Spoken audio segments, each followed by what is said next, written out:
We always say, when you're stressed, why don't you just quit everything and go on holiday travel?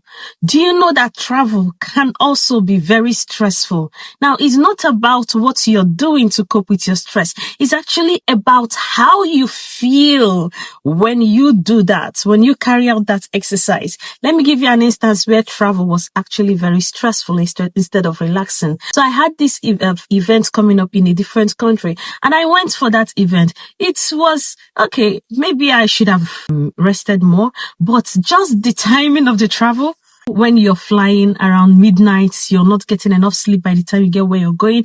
And then after the event, after everything, I tried to return home, and the stress of returning, the stress of waiting at the airport, the stress of the flight, yes. For me, it was a bit stressful for me. And then the stress of returning to my base from the airport. And by the time I got home, yes, I managed to sleep, but something happened. When I returned to work the next day, I realized that I was having palpitations. Now, palpitations means being aware of your heart beating. And I was just being aware. As you're listening to me now, you won't even realize that your heart is beating. But I just noticed that my heart, boom, boom, boom. I ignored it the first time. I ignored it. But I carried on with my job. But after a while, it became really, really uncomfortable. I had to speak up.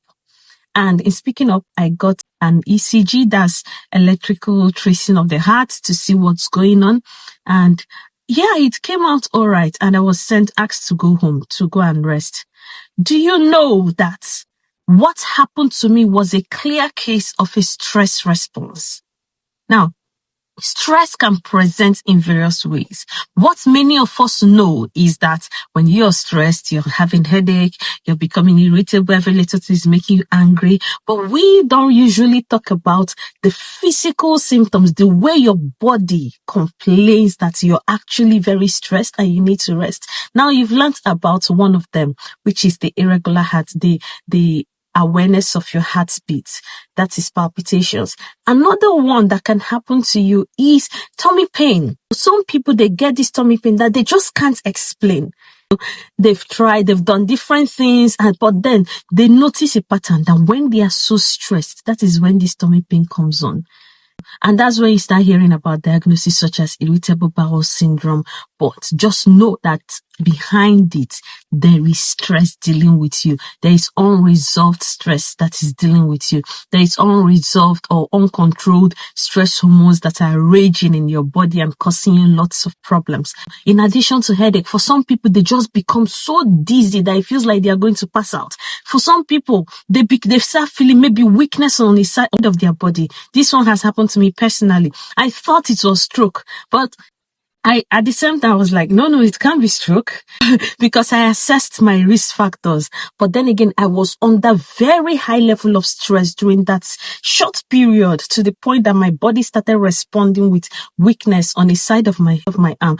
And yes, of course, I had to get it checked. And the neurologist at the end of the day said, this is purely stress. These are various ways that stress can affect your physical health. It's not something you ignore. It's not something you just talk about, hey, I'm just stressed.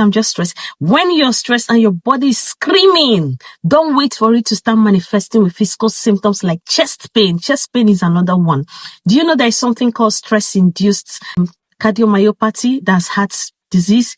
There is something called stress-induced. It feels like heart attack, although it's not exactly like heart attack caused by that blockage of an artery, but it feels like it, that you need to undergo series of investigations, series of things to help you.